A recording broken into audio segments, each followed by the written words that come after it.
Assalamualaikum warahmatullahi wabarakatuh. Bismillahirrahmanirrahim. Alhamdulillahi rabbil alamin. Nahmadullaha ta'ala wa nashkuruh wa nusalli wa nusallimu ala sayyidina Muhammadin alladhi ballagha ar-risalah wa adda al-amanah wa nasaha al-ummah hatta atahu al-yaqina wa ala alihi wa sahbihi ajma'in. Subhanaka la ilma lana illa ma 'allamtana innaka antal alimul hakim. Rabbi shrah li sadri wa yassir li amri wahlul 'uqdatam min lisani yafqahu qawli, amma ba'd. Fa inna asdaqal hadits kitabullah wa khairal hadi hadi Muhammadin sallallahu alaihi wasallam wa syarrul umuri muhdatsatuha wa kullu muhdatsatin bid'ah wa kullu bid'atin dhalalah wa kullu dhalalatin finnar. Thumma amma ba'd. Pertamanya mari kita merafakkan setinggi-tinggi kesyukuran kepada Allah Subhanahu wa taala kerana dengan taufik dan hidayahnya Allah Subhanahu wa taala mengizinkan kita untuk memanfaatkan sebahagian daripada waktu pagi kita dalam melakukan ketaatan kepada Allah Subhanahu wa taala, antara ibadah yang mulia iaitu ibadah menuntut ilmu. InsyaAllah pada pagi ini kita akan combinekan dua subjek, mana bermula dengan subjek Kitabut Tauhid daripada Sahih Al-Bukhari, kemudian diikuti dengan kitab Akidah Islam Manhaj Salaf yang dikarang oleh Profesor Dr. Basri Ibrahim Hafizahullah. InsyaAllah kita mula dengan Kitabut Tauhid Sahih Al-Bukhari.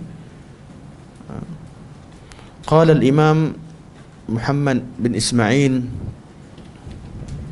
Al-Bukhari rahimahullah, babun ma jaa fi du'a'in Nabi sallallahu alaihi wasallam ummatahu ila tauhidillah tabaraka wa ta'ala. Bab yang menerangkan tentang hadis-hadis berkaitan dakwah Nabi sallallahu alaihi wasallam terhadap umatnya kepada mentauhidkan Allah Subhanahu wa taala. Sekali imbas, maksud umat dalam syarak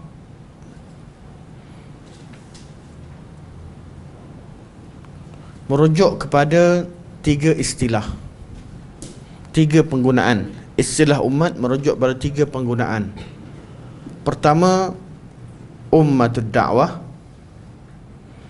iaitu semua manusia yang mukallaf ketika Nabi SAW dilantik menjadi Rasul sampai manusia terakhir yang hidup di atas muka bumi ini. Mereka adalah ummatud dakwah, iaitu orang yang perlu disampaikan dakwah pada mereka.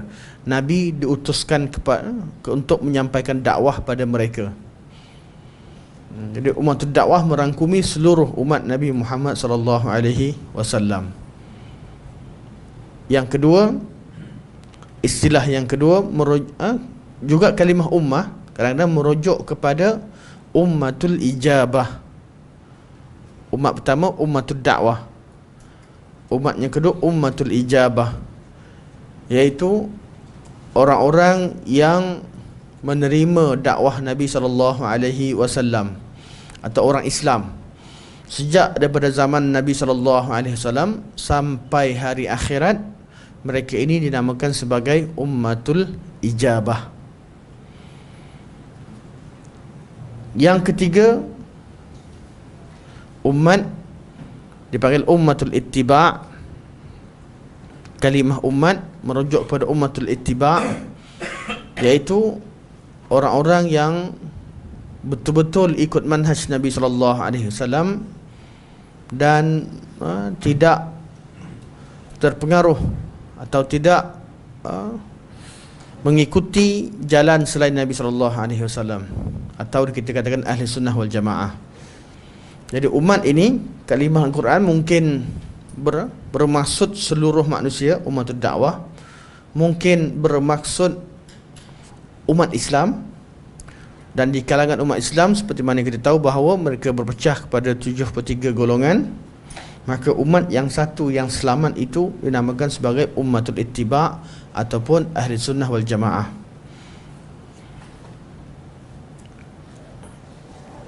Bab ma jaa fi du'ain Nabi sallallahu alaihi wasallam ummatahu ila tauhidillah tabaraka wa ta'ala. Bab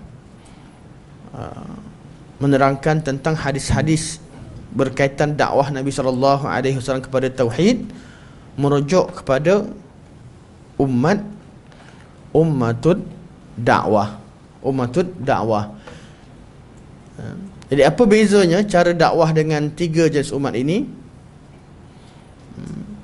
Kalau ummatul dakwah, kita panggil dan seru mereka dengan tajuk-tajuk berkaitan dengan usuluddin, asas agama. Berkaitan dengan memperkenalkan mereka tentang Allah Subhanahu wa taala.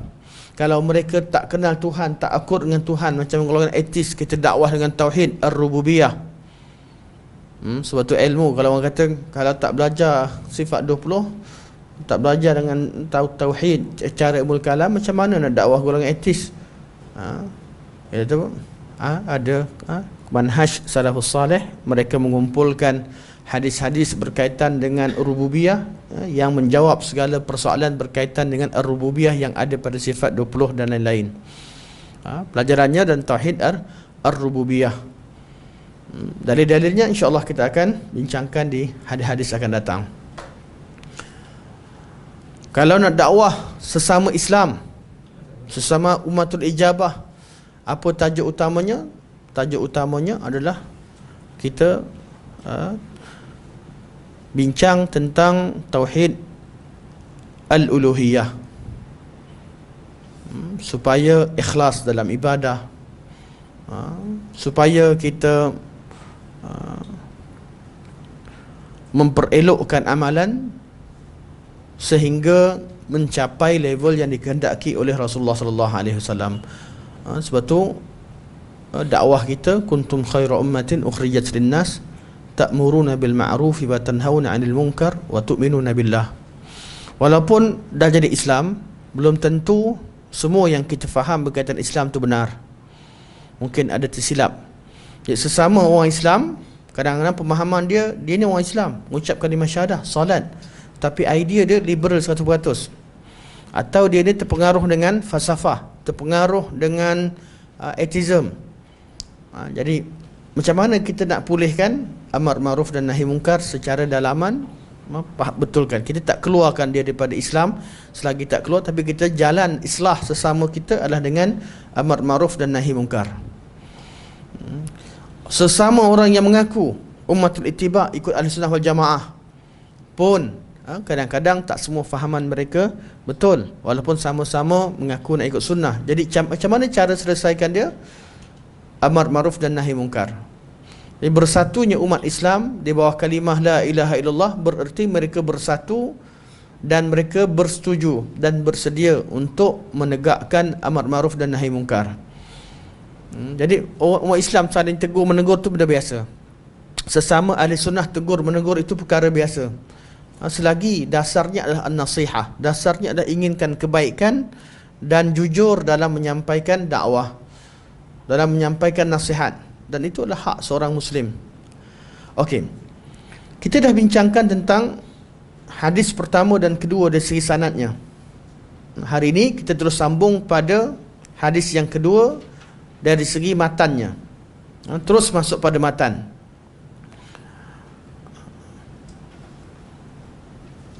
Sami'tu Ibn Abbasin yaqul.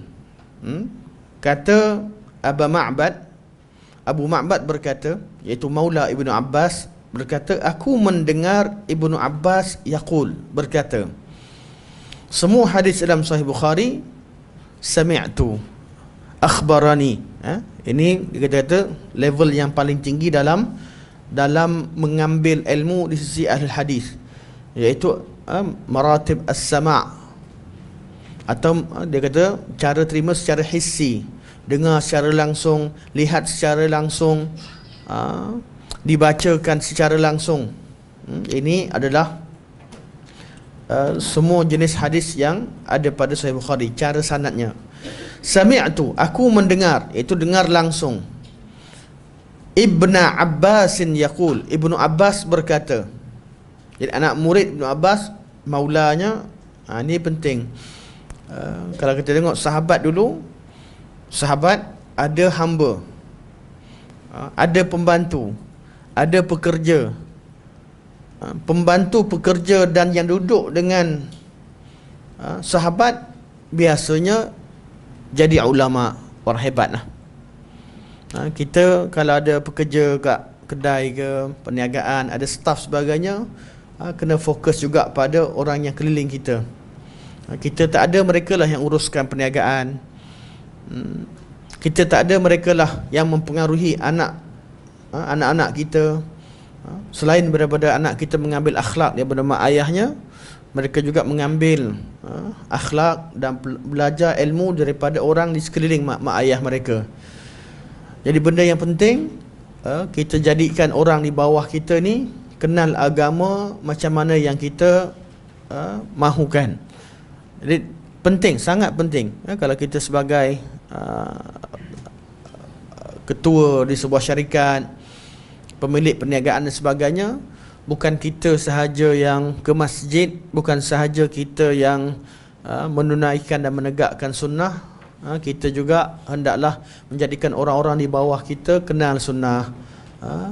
Paling kurang kalau kita tidak ada di tempat kita, kita ada orang lain yang tolong boleh bantu kita. Banyak tempat-tempat sunnah di atas muka bumi ini yang tenggelam setelah pengasasnya meninggal, atau orang-orang awal itu meninggal. Kenapa? Anak-anak mereka, kita tanya, asasnya sekian-sekian, tapi anaknya tak macam ayah. Banyak buku-buku, kitab-kitab yang dikumpul oleh ayahnya, anak-anak tak boleh nak baca. Kitab ayah kumpulkan kitab banyak, tapi anak tulisan Arab pun tak pandai. Dan perkara ini perkara yang agak menyedihkan lah,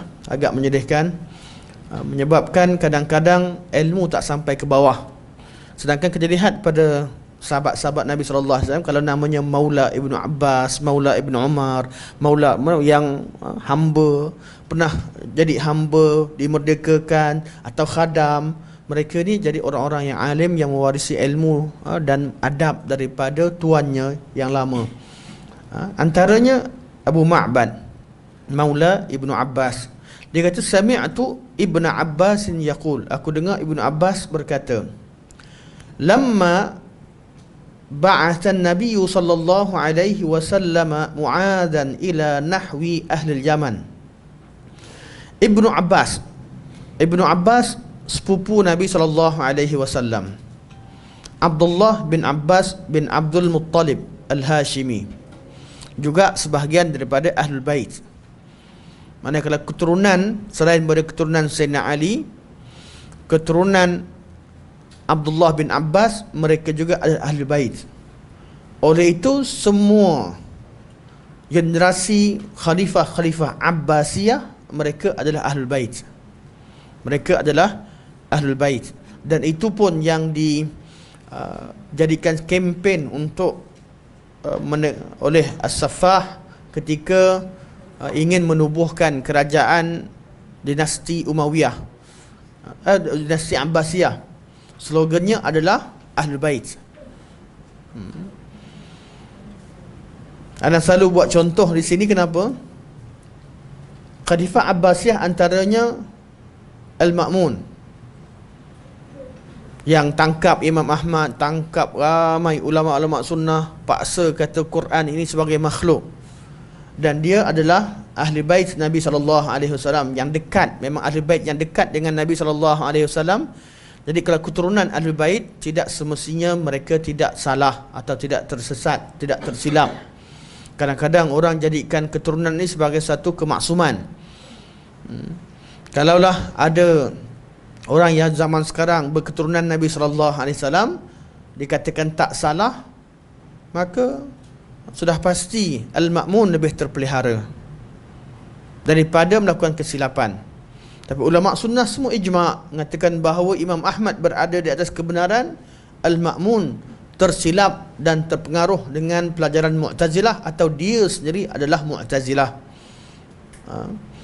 Jadi ahli bait keturunan tidak menjadikan seseorang itu suci dan bersih, kerana Nabi SAW tidak mewariskan sifat kerasulan kepada anak keturunannya. Malah kita sebut sebelum ini, Nabi pun dari segi salasilah susunan biasa tak ada siapa pun yang boleh dibinkan kepada Nabi SAW.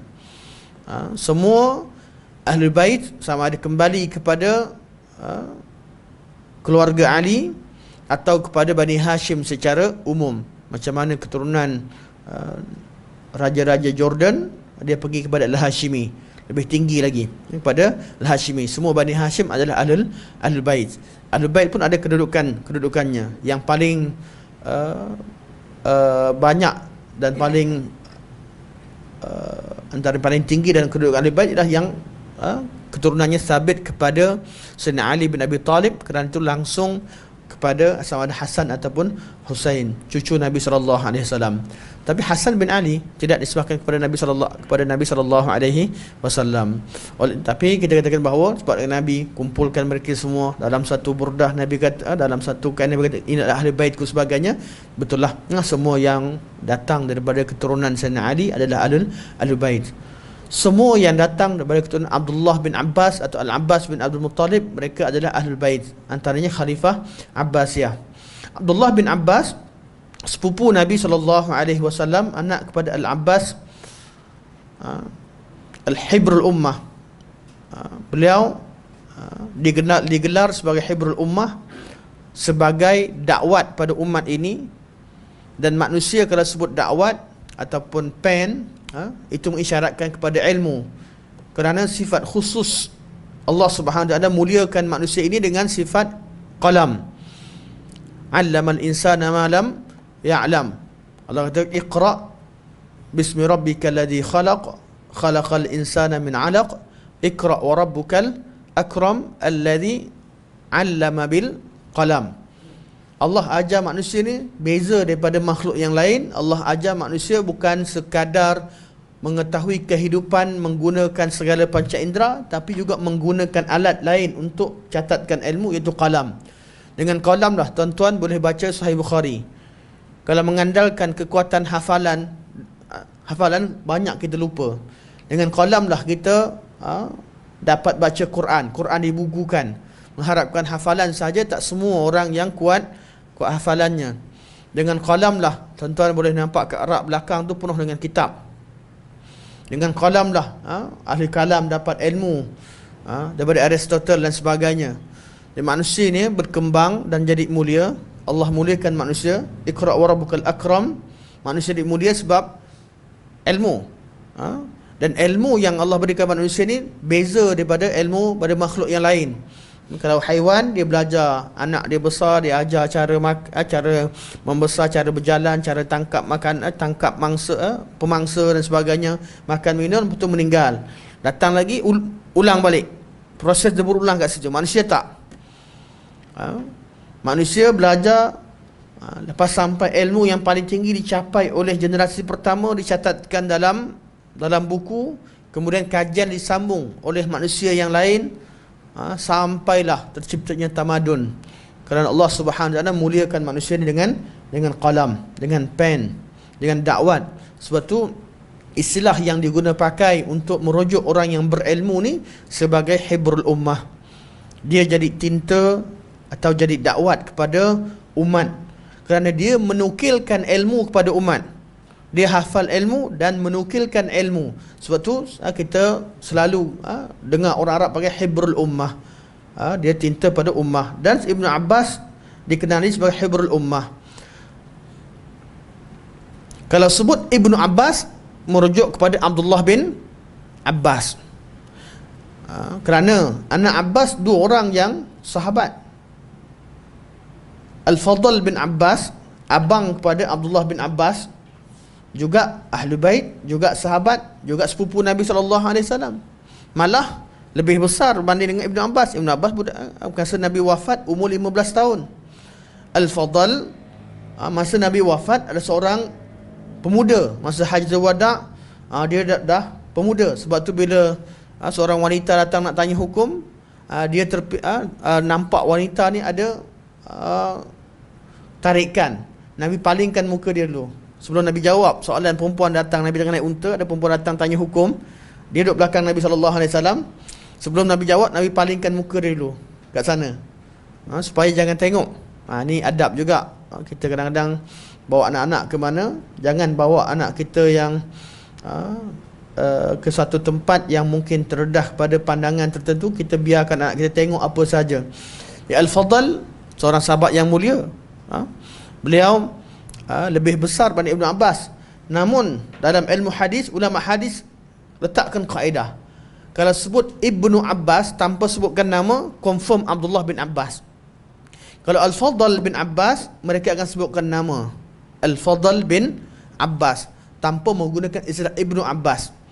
Walaupun secara hakikatnya dia pun anak kepada Al-Abbas. Sebab tu uruf dalam satu ilmu itu sangat penting untuk memahami satu perkara. Sama juga bahasa Arab. Bahasa Arab kalau kita sebut contohnya futur. Futur ni apa? Sarapan. Istilahnya sarapan. Nanti tengah hari kita panggil ghadak. Secara hakikatnya ghadak ni umum.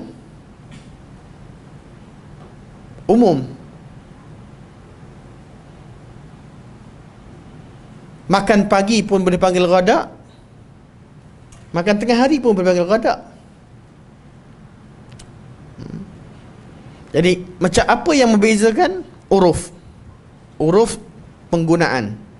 Untuk istilah ahlul hadis, Ibnu Abbas merujuk kepada Abdullah bin Abbas, walaupun tak disebutkan namanya sini.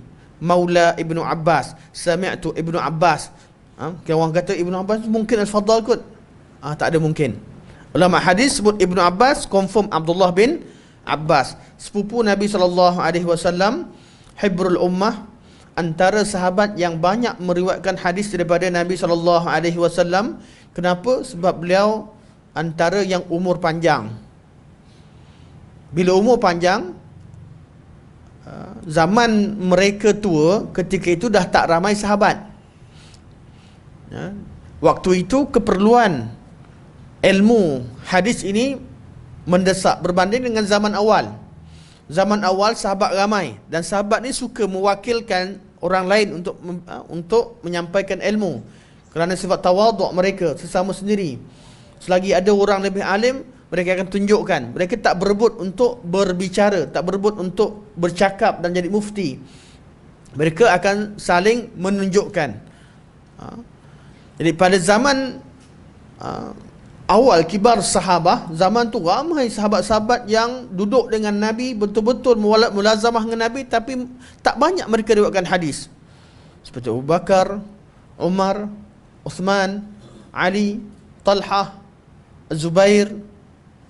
Kenapa? Sebab mereka meninggal awal. Pada zaman mereka bukan zaman periwayatan hadis. Zaman periwayatan hadis pada zaman akhir-akhir, ketika ramai sahabat dah meninggal, sahabat kibar dah meninggal. Pada waktu sahabat dah tak ramai, waktu itulah waktu mereka umat Islam cari sahabat yang masih ada. Jadi kanak-kanak zaman Nabi dulu, pada zaman Nabi yang umur panjang, mereka ni dah yang banyak meriwayatkan hadis. Sebab kita tahu, ramai orang kata kenapa Abu Bakar tak banyak riwayat hadis, kenapa Umar tak banyak riwayatkan hadis, sikit je hadis Sayyidina Umar, sikit hadis Abu Bakar.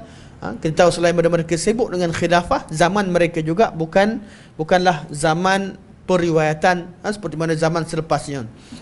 Bila zaman sahabat dah tak ramai, maka berlakulah rihlah, masing-masing pergi cari, kumpul dan catatkan hadis. Terutamanya selepas Quran dah dicatatkan. Pada peringkat awal takut campur dengan Quran sebagainya. Quran dah selesai catat. Ketika itu pada zaman tabi'in, Dan ketika itu tak ramai di kalangan sahabat ada, maka ramailah yang pergi cari sahabat yang masih ada. Ibnu Abbas radhiyallahu an meninggal di Taif pada tahun 68 Hijriah. 68 Hijriah. Artinya zaman ni beliau sempat, kalau kata Ibrahim An-Nazam, antara pengasas Mu'tazilah, artinya zaman dia ni zaman tabi'in. Zaman tabi'in sempat jumpa sahabat-sahabat yang utama. Jadi kita nak kata ikut manhaj salaf bukan tengok pada tarikh lahir sahaja. Tengok pada tarikh lahir, tengok juga pada manhaj. Sebab tu kita kata salafus salih. Salafus salih. Sekarang ni banyak orang bawa nama-nama, kemudian tengok tarikh lahir. Tarikh lahir, ni salaf kata, ni salaf kata. Dia tak tengok salaf tu siapa. Kadang-kadang nama tu memang dia lahir pada zaman dulu, tapi dia tak ikut manhaj salafus salih. Dia di kalangan tokoh Mu'tazilah pada zaman tersebut, ataupun tak dikenali. Datang bawa nama, tarikh lahir, tapi tak dikenali. Atau hanya seorang yang mentazkiyahkan. Ada yang kritik. Sudah pasti mereka bukanlah daripada tokoh-tokoh salafus salih. Manhaj salafus salih yang kita bawa, yang dibincangkan akidah, ialah apa yang diijma'kan oleh generasi awal di kalangan fudala, di kalangan salaful ummah yang salih, sahabat, tabi'in, tabi'it tabi'in dan tabi'ut atba'. Umur Ibnu Abbas masa Nabi wafat 15 tahun, sampai umur ketika tahun 68 Hijriah. 68 campur dengan 15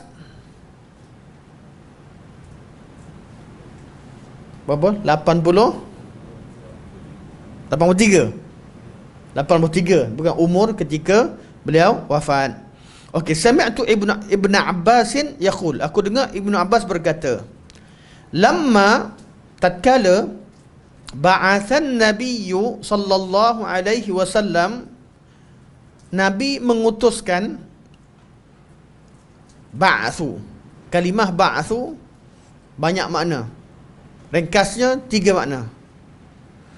Kalau kata manusia utuskan, artinya Nabi wakilkan, Nabi kirimkan sebagai wakil. Kalau merujuk kepada perbuatan manusia, manusia kata ba'athu fulanan ila makanin ma, aku utuskan seorang ke sana, artinya jadi duta lah, jadi wakil. Itu kalau merujuk pada perbuatan makhluk. Kalau merujuk pada perbuatan Allah Subhanahu wa taala, ada 2 makna, al-ba'th, atau nak kata 3 pun tak apa. Satu makna seperti makhluk, Nabi, Allah utuskan nabi-nabi dan rasul-rasul. Dan 2 makna yang lain. Satu iaitu menciptakan makhluk daripada tiada kepada ada, itu juga namanya ba'th. Ataupun yang kedua, menghidupkan makhluk setelah mati, yaumul ba'th. Oleh kerana sekarang nisbah perbuatan ini kepada Rasulullah, maknanya cuma satu, iaitu Nabi mengutuskan, mengirimkan seseorang sebagai wakil Nabi SAW. Kalau sebut ba'su, artinya apa yang dia buat, apa dia cakap mewakili Rasulullah SAW. Bila kita utuskan seseorang sebagai duta, walaupun duta ada pandangan dia tak boleh cakap ikut pandangan, dia mestilah mewakili kerajaan yang ada. Begitulah. Jadi Sayyidina Muaz bin Jabal diutuskan ke negeri Yaman sebagai duta Nabi sallallahu alaihi wasallam. Lamma ba'athan Nabi sallallahu alaihi wasallam Mu'adzan nahwi ahli Yaman. Muaz bin Jabal bin Amr bin Aus al-Ansari al-Khazraji, salah seorang daripada ulama sahabat, dan Nabi iktiraf bahawa Muaz antara orang yang paling alim dalam halal dan haram, malah faqih sahabah, sahabat yang paling faqih hukum halal dan haram. Cuma Sayyidina Muaz bin Jabal tak banyak riwayatkan hadis berbanding dengan sahabat anak muda yang lain, kerana beliau meninggal awal. Walaupun umurnya tua sedikit sahaja daripada Ibnu Abbas, namun beliau meninggal awal ketika Ta'un Amwas. Meninggal pada zaman Sayyidina Umar bin Khattab radhiyallahu an. Muaz bin Jabal diutuskan ke negeri Yaman. Negeri Yaman, kalau sebut negeri Yaman, ia kembali kepada kalimah yamin, kanan. Kita kat Kaabah, kita ada empat rukun, betul? 4 penjuru. Rukun tu nama penjuru, atau kata tiang boleh juga, 4 tiang, ataupun lebih tepat kata penjuru untuk mudah faham. Penjuru tu asalnya tiang lah kat dalam je tu. Tapi kalau kata tiang, banyak tiang Ustaz, ada tiang lain lagi. Jadi penjuru lah yang paling sesuai. Ada 4 penjuru. Ada rukun Yamani, arah negeri Yaman, arahnya ke arah negeri Yaman, dikenali sebagai Rukunul Janubi, arah selatan, penjuru selatan, penjuru ke arah negeri Yaman, atau dipanggil sebagai Al-Mustajar. Tu penjuru sana. Kalau penjuru Rukunul Aswad, di bahagian Hajarul Aswad dipanggil sebagai Rukunul Syarqi, arah timur. Kemudian di sebelah pintu dekat Hajar Ismail ada 2 penjuru, situ ada Rukunul Syami dan Rukunul Iraqi, arah negeri Syam, arah negeri Iraq. Arah negeri Syam dipanggil Rukunul Gharbi, arah barat. Manakala arah negeri Iraq dikenali sebagai Rukunul Syamali, arah utara. Jadi kalau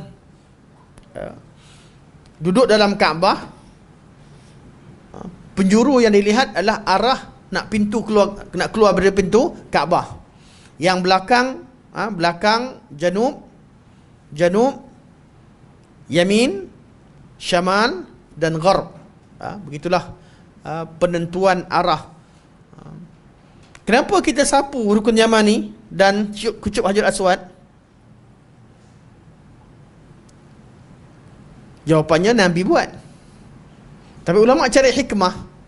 Kenapa itu bahagian itu yang disapu, kita istilam, kita sapu di rukun Yamani, dan Hajar Aswad kita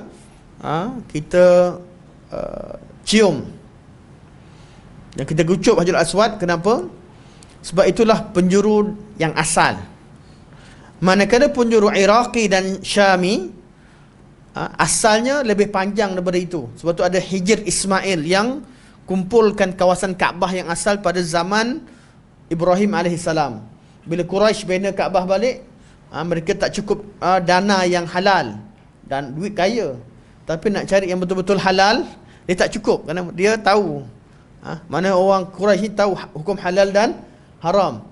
Jadi mereka hanya bagi dana yang betul-betul halal untuk rumah Allah Subhanahu Wa Taala. Jadi mereka hanya bina sampai kadar yang mereka mampu. Tinggal lebih lagi tu mereka kepungkan dengan di kawasan Hijr Ismail. Kawasan seperti zaman Ismail dan Ibrahim bina Kaabah. Jadi sebab tu tak boleh tawaf masuk ke dalam kawasan Hijr Ismail. Tu kira masuk dalam Kaabah, bukan tawaf mengelilingi Kaabah. Kalau ada siapa yang bernazar solat dekat Kaabah, kan, demi Allah kalau dapat kahwin dengan Fatimah, saya akan solat dalam Kaabah. Macam mana nak masuk? Siapa yang benarkan dia masuk Kaabah? Susah. Jadi caranya tunaikan nazar dengan solat dalam Hijr Ismail. Hukumnya macam dalam Kaabah. Kenapa tak cerita benda ni? Ramai yang tanya. Video ada masuk, ada orang solat kat video tu, solat video tu, kan ramai ke depan. Ada makcik tu dia susah sangat, orang ni tak solat, dia solat arah lain. ada makcik-makcik, makcik India, kan ramai yang solat menghadap ke arah Kaabah. Bila masuk sampai dalam, makcik ni tak ada tempat. Last sekali ditala belah kanan. belah kanan. Ya, hukum makcik tu solat sah tak sah? Kaabah, dia kat Hijr Ismail, sepatutnya pandang ke arah Kaabah. Ramai sangat orang, makcik tu sembahyang ke arah kanan. Mana arah menghadap ke arah Rukun Syami. Sah tak sah? Sah. Sebab hukumnya dalam Kaabah. Dalam Kaabah boleh solat ke arah mana pun. Kerana Kaabah itu sendiri adalah tempat. Cuma lepas tu ulama khilaf Nabi solat ke arah mana masa Nabi masuk dengan Bilal dan juga Usamah bin Zaid. Dua-duanya ada khilaf, tapi yang penting dalam Kaabah tu boleh solat ke arah mana pun. Jadi kalau orang masuk kat situ, contohnya memang tak ada ruang kat depan, bolehlah solat arah lain sikit, itu hukumnya tetap tak sah. Tapi orang nampak pelik. Kalau tuan-tuan buat, artinya video kedua viral nanti muka tuan-tuan. Muka kita keluar. Orang tanya lagi hukum. Apa hukumnya solat arah sini? Sebab hukumnya seperti solat dalam Kaabah. Okey, balik semula pada hadis kita. Nabi utuskan Muaz ke negeri Yaman. Negeri Yaman ni arah selatan. Tapi dipanggil Yamin, arah kanan. Kenapa? Bila menghadap dalam Kaabah, menghadap arah pintu Kaabah, dia negeri Yaman, dia termasuk di sebelah kanan. Kalau duduk ni dah, kalau betul-betul menghadap ke arah pintu, dia belah kanan. Dia belah kanan. Okey. Cuma benda ni, penamaan ni banyak khilaf lah. Banyak khilaf. Negeri Yaman, adakah asal daripada Yamin, asal daripada Tayamun, asal macam-macam. Cuma saya ambil salah satu daripada pandangan. Kalau ada yang persoalkan, saya yakin ada persoalan, tinggalkan je. Kalau tak, tajuk kita tak settle. Lamma ba'athan Nabi sallallahu alaihi wasallam Mu'adzan ila nahwi ahli Yaman. Ila nahwi ahli Yaman, ke suatu daerah, satu arah negeri Yaman. Bererti bukan ke seluruh negeri Yaman. Ada salah satu daripada negeri dalam negeri Yaman, satu daerah daerah Yaman. Sebab itulah Nabi SAW bukan utus Muaz sahaja, bersama dengan Muaz ada Abu Musa al-Ash'ari. Pada tahun yang sama Nabi utuskan Abu Musa al-Ash'ari ke negeri Yaman bersama dengan Muaz. Satu ke arah utara, seorang lagi ke arah selatan. Yaman utara dan Yaman selatan. Jadi ketika diutuskan ni, diutuskan Muaz dan Abu Musa al-Ash'ari. Apa Nabi pesan? Dan pesanan ini Ibnu Abbas dengar Nabi pesan kepada Muaz bin Jabal. Peristiwa ini berlaku bila? Pengutusan Muaz ke negeri Yaman berlaku pada, ahli sejarah catatkan dua sejarah. Satu kata tahun yang ke-10 Hijrah. Ibnu Sa'ad kata tahun yang ke-10. Ibnu Hajar kata tahun yang ke-9. Rajihnya tahun ke-9. Pada Rabiul Akhir, sebelum Hajjatul Wada', pada Zulhijjah atau pada Zulqa'dah. Start Zulqa'dah, Nabi buat haji, buat umrah ni 4 kali. Nabi buat haji sekali, 4 kali umrah. Semua sekali bulan Zulqa'dah. Kalau orang tanya, Nabi ketika umrah pertama Nabi pada bulan berapa? Jawapannya semua Zulqa'dah. Nabi buat semuanya pada bulan Zulqa'dah. Okey.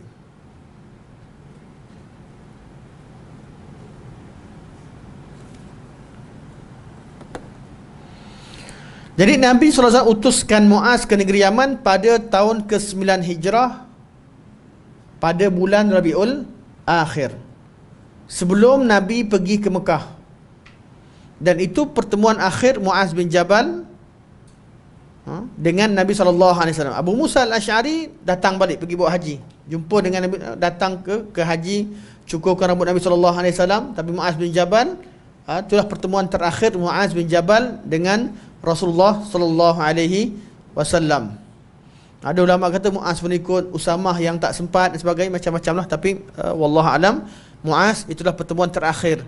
Sebab tu pesanan Nabi SAW, kenapa fokus pada Muaz bin Jabal. Kerana lamma ba'athan Nabi SAW Mu'adzan ila nahwi ahli Yaman.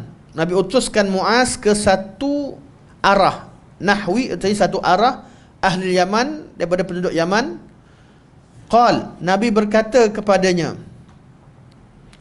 qala lahu, berkata kepadanya, innaka, sesungguhnya kamu, taqdamu ala qaumin min ahli kitab.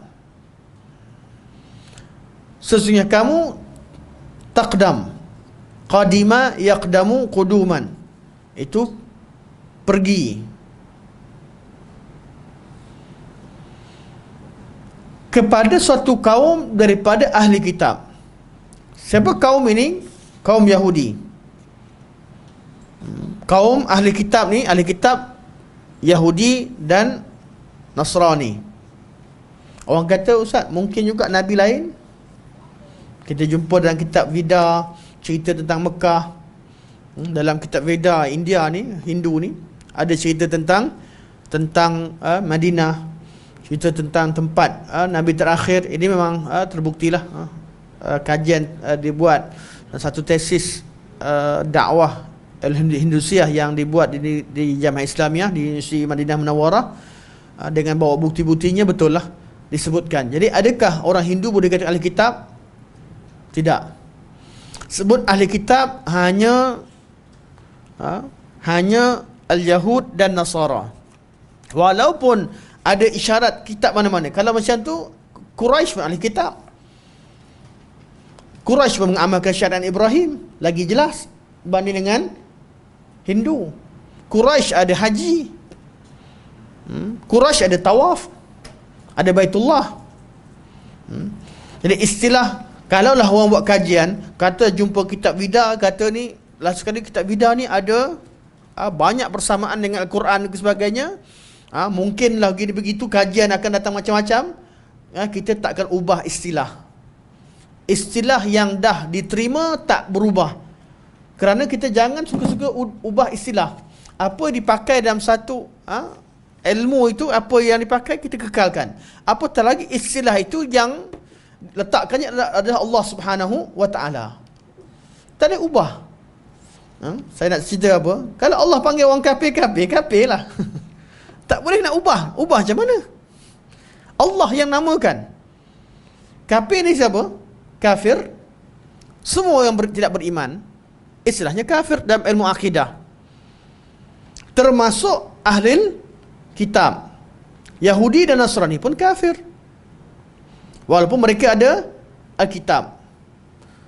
Kenapa mereka dinamakan sebagai ahli kitab? Sebab mereka diberikan kitab, At-Taurat dan Injil.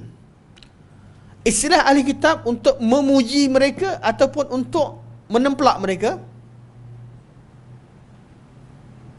Rajahnya untuk menemplak mereka. Selain memperkenalkan bahawa mereka ada kitab Taurat dan Injil, dan kenapa mereka dinamakan ahli kitab? Untuk menemplak mereka. Kenapa?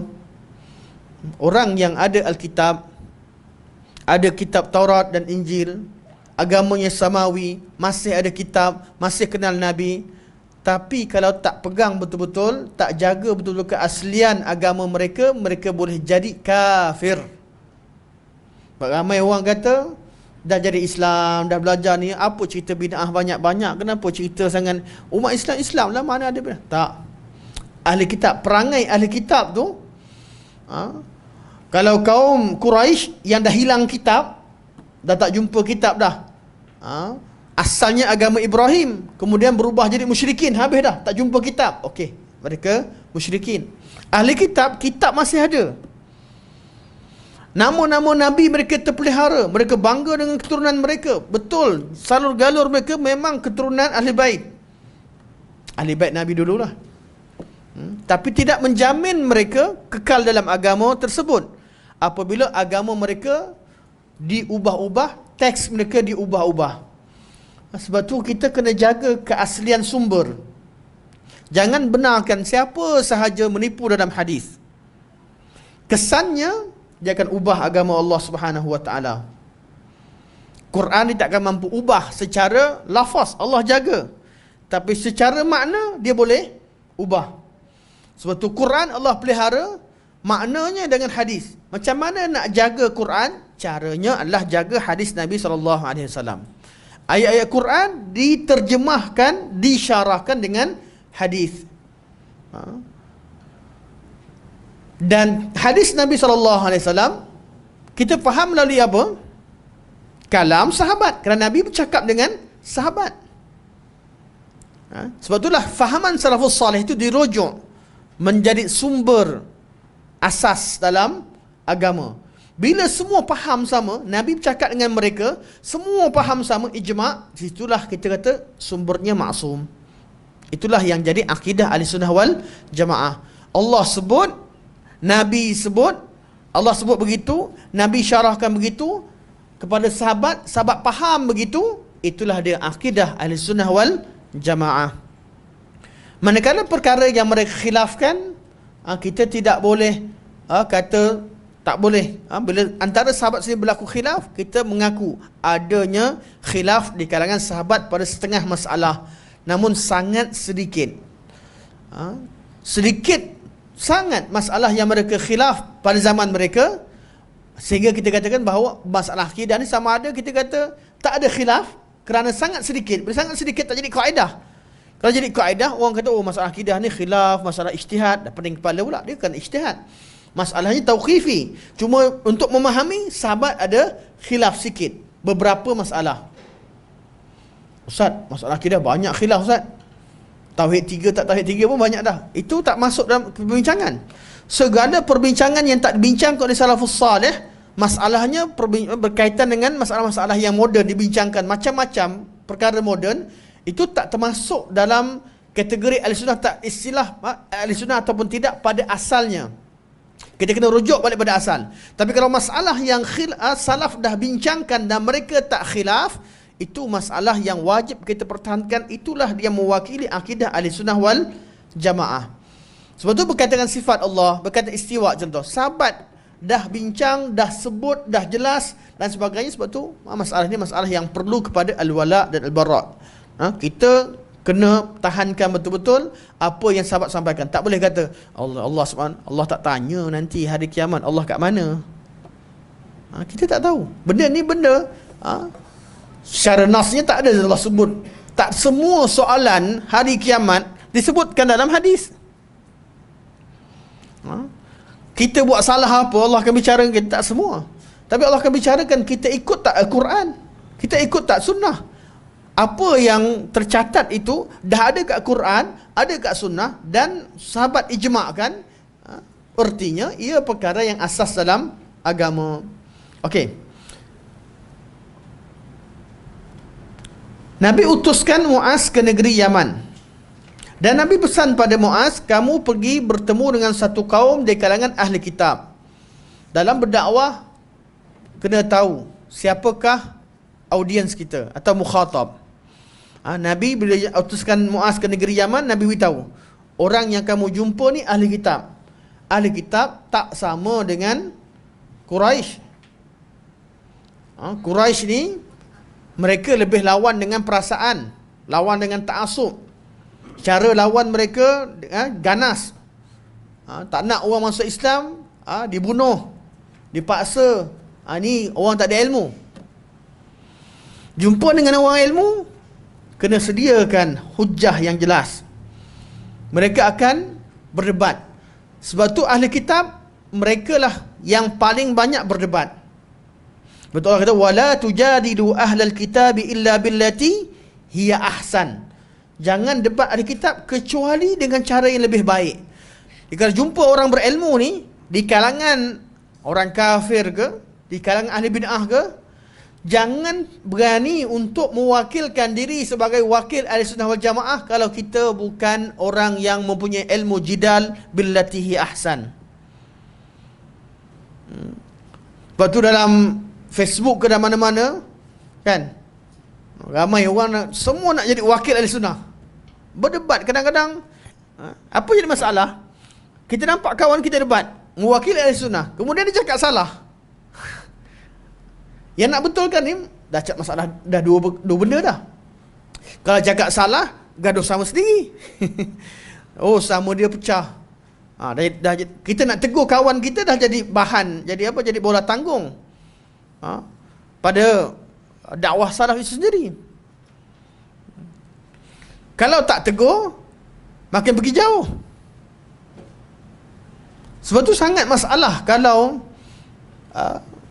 kita bercakap mewakili suatu pihak, terutama ahli sunnah wal jamaah, sedangkan kita tidak mungkin ilmu jadal. Lama-lama dia pergi lebih jauh, makin jauh. Yang orang nampak, oh sesama dia orang pun bergaduh, sama dia orang pun berbeza pandangan. Hakikatnya tidak. Salafus salih, ilmu yang kita bicara tentang manhaj salaf jelas. Kalau berlaku perbezaan, hanyalah perbezaan secara metod dan cara memahamkan, bukan pada asas. Kalau berlaku asas berbeza, artinya salah satu mesti betul, mesti ada yang salah silap. Sebab tu perlu juga adanya amar ma'ruf dan nahi munkar sesama ahli sunnah. Allah Subhanahu wa taala ketika cerita ahli kitab, Allah cerita tentang perdebatan. Orang Quraisy tak ada debat. Dia bergaduh nak berdamai. Nak berdamai, caranya apa? Mekah setahun sembah Allah Subhanahu wa taala, setahun sembah Tuhan yang lain. Atau setahun sembah cara syirik, cara ahli syirik. Itu ahli Mekah. Ahli kitab tak. Mereka persoalkan. Bila tukar saja kiblat, mereka tanya, ma wallahum an qiblatihim allati kanu 'alaiha. Dia tanya, kiblat orang Islam mana satu? Baitul Maqdis ke Kaabah? Cuba cakap. Ini debat. Jawab. Kiblat orang Islam Kaabah atau Baitul Maqdis? Jawab ya atau tidak. Kaabah atau Baitul Maqdis, A atau B. Ahli kitab macam tu. Cara dia ilmu debat. Kalau kita kata Kaabah, macam mana dengan solat orang yang dah meninggal selama 14 tahun 4 bulan menghadap ke arah Baitul Maqdis? Sah tak sah solat dia? Jadi kiblat orang Islam mana satu? Kalau kata Kaabah, macam mana selama 14 tahun 4 bulan dulu menghadap ke arah Baitul Maqdis? Kalau kata Baitul Maqdis, kenapa tukar? Ni cara ahli kitab. Jadi macam mana cara Allah hadapi mereka ni? Allah kata sayaqulu sufaha'u minan nas. Sebelum turun kiblat, sebelum turun wahyu, perintah, Allah beritahu dulu. Nanti akan berkatalah golongan-golongan yang bodoh di kalangan manusia. Allah beritahu awal. Jadi, Nabi dah sediakan hujah awal, dah tahu dah. Mereka akan kata begitu. Dan memang betul. Dia kata macam mana orang duduk solat menghadap ke arah mana? Contoh Nabi, Allah SWT beritahu dengan benda yang jelas berkaitan dengan agama ni. Urusan agama ni bukan berkaitan dengan arah, bukan berkaitan dengan objek, tapi berasaskan kepada iman. Laisal birra an tuwallu wujuhakum qibala al-masyriq wal maghrib walakinnal birra man amana billah wal yaumil akhir, sampai akhir ayat. Benda yang betul dalam agama ni, benda baik, bukan kerana arah timur ataupun barat. Semua itu milik Allah. Tetapi kebaikan dalam agama ini berasaskan iman dengan Allah, iman dengan akhirat dan seterusnya. Jadi kita menghadap ke arah Kaabah bukan sebab Kaabah, tapi sebab perintah Allah. Kita menghadap ke arah Baitul Maqdis bukan kerana Baitul Maqdis, tapi kerana perintah Allah. Kita cium Hajar Aswad, kucup Hajar Aswad bukan kerana batu Hajar Aswad, tapi kerana perintah Allah. Beriman dengan Allah, beriman dengan Nabi. Nabi buat, kita ikut. Ini asas yang Allah ajarkan dalam agama. Okay. Ahli kitab suka berdebat, dan ilmu perdebatan itu dimiliki oleh ahli kitab. Maka bila Nabi utuskan Muaz ke negeri Yaman, Nabi beritahu siap-siap, kamu pergi jumpa dengan ahli kitab. Jadi bersedialah dengan hujah-hujah untuk mendepati mereka. Innaka taqdamu ala qaumin min ahli kitab falyakun, maka ini jawapan dia. Macam mana nak dakwah ahli kitab ni atau orang kafir yang berhujah? Ya, falyakun awwala ma tad'uhum, hendaklah perkara pertama yang kamu dakwah kepadanya. Itu konten dakwah ni mula dengan apa? ila ay wahidullah ta'ala, supaya mereka mentauhidkan Allah Subhanahu wa ta'ala. Jadi seruan pertama dalam dakwah adalah tauhid, mengesakan Allah Subhanahu wa ta'ala dalam segala sifat pengkhususannya. Apa saja yang khusus bagi Allah, kita hanya menisbahkannya pada Allah Subhanahu wa ta'ala. Berkaitan dengan pengkhususan Allah ada 3. Betul ulama letakkan tajuk berkaitan dengan ayat-ayat Allah ni, ada berkaitan dengan rububiyah, berkaitan dengan uluhiyah dan asma' dan sifat. Rububiyah, belajar tauhid rububiyah sehingga tak dinisbahkan sifat Rabb kepada selain Allah Subhanahu wa ta'ala. Allah yang mencipta, berkuasa dan mengatur hanya Allah. Jangan kata ada selain Allah yang mencipta, berkuasa atau mengatur. Bintang tak mempengaruhi, pergerakan bintang tidak mempengaruhi nasib baik buruk manusia. Pergerakan awan tidak mempengaruhi. Semuanya sunnatullah. Pengaruh memanglah, tapi sunnatullah. Allah yang ciptakan, Allah yang aturkan. Kita tidak menafikan pergerakan angin menyebabkan hujan dan sebagainya, ada kesannya, tetapi itu sunnatullah, yang aturnya adalah Allah. Kita tak nafikan bahawa malaikat yang turunkan hujan, tetapi itu dengan perintah Allah, sunnatullah, dengan amrullah, perintah Allah Subhanahu wa ta'ala. Kita tak nafikan malaikat cabut nyawa, tapi itu dengan perintah Allah. Sebab itulah urusan-urusan di alam ini tak disebabkan berselain Allah, agar bila kita nak beribadah berkaitan dengan tauhid uluhiyah, kita hanya sembah Allah. Maka ketika kita kemarau, kita tak minta hujan daripada malaikat Mikail, kita minta dengan Allah Subhanahu wa ta'ala. Itu berkaitan dengan urusan alam. Kalau wali-wali, ada wali kawasan yang jaga kawasan, tak ada. Dalil pun tak ada. Malaikat yang ada dalil pun kita tak minta dengan malaikat.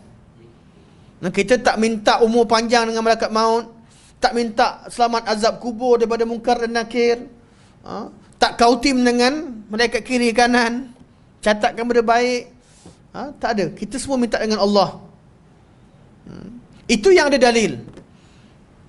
Kalau yang tak ada dalil, yang menjadikan wali kontrol kawasan tertentu, ada kontrol satu dunia, kontrol arah kutub, 4 kutub dan sebagainya, ini semua bid'ah, ini semua syirik kufur dalam masalah tauhid ar-rububiyah. Maka dia mempengaruhi tauhid al-uluhiyah. Dia dah salah faham, alam ini diurus oleh wali-wali, maka berlakulah istighathah kepada orang mati, kepada wali-wali. Apa dia percaya kat wali tu, pergi minta kepada wali-wali. Sebab tu kita tak boleh pegang pada kaul. Bila jumpa kaum yang memang puja kubur, macam tu fahaman dia tentang wali, kemudian pergi kat wali minta, kita nak ambil kaul ahli sunnah, masalah ni ada khilaf. Ziarah kubur ada khilaf. Jangan cerita macam tu. Kita tahu ada khilaf, tapi ketika kita berdakwah dan menghukumkan suatu kaum yang memang mereka ada iktikad berkaitan dengan awliya, mereka menguasai alam, dan mereka pula pergi buat begitu, minta kepada wali-walinya, dan dengan tanda-tanda mereka buat, semua itu bukan uslub sunnah. Jadi kita tak boleh husnuzan sehingga menafikan ke perkara mungkar. Sebagai ahli ilmu, kita berikan siap-siap tarjihan. Apa yang mereka buat adalah mungkar, khurafat, bid'ah, tolak siap-siap. Ahli sunnah khilaf bukan dalam kerangka khilaf mereka. Ahli orang mayat dengar atau tidak dan sebagainya, itu masalah berkaitan dengan dalil, perbincangan ahli sunnah wal jamaah. Tapi pergi pada kaum yang memang betul-betul dah iktikad begitu, kita perlu tegas. Kerana kita khawatirkan ahli sunnah pula yang tak clear. Bawa dalil-dalil khilaf berkaitan dengan perbincangan sesama ahli sunnah, ketika waktu kita menolak ahli bid'ah, dia akan mendatangkan keraguan pula di kalangan ahli sunnah.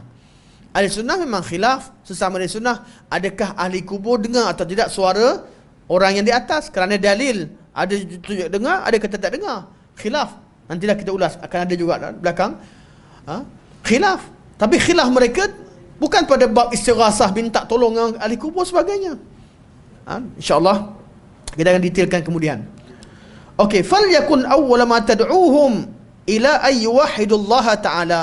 Maka perkara pertama yang perlu kamu dakwah mereka kepadanya adalah untuk mentauhidkan Allah Subhanahu wa ta'ala. Ini adalah nas bahawa perkara pertama yang kita fokus dalam dakwah adalah tauhid. Bersesuaian dengan semua ayat Al-Quran yang menerangkan bahawa nabi-nabi dan rasul-rasul, perkara pertama yang mereka sampaikan kepada kaum mereka adalah tauhid. Nabi Nuh sampai sahaja rasul pertama. Saya suka ambil contoh rasul pertama ni kerana beliau, Nabi Nuh baginda alaihi salam adalah rasul pertama. Dirujuk mereka bila sampai kepada kaumnya, walaqad arsalna nuhan ila qaumi faqala ya qaumi a'budullah ma lakum min ilahin ghairuh inni akhafu alaikum azab yaumin azim.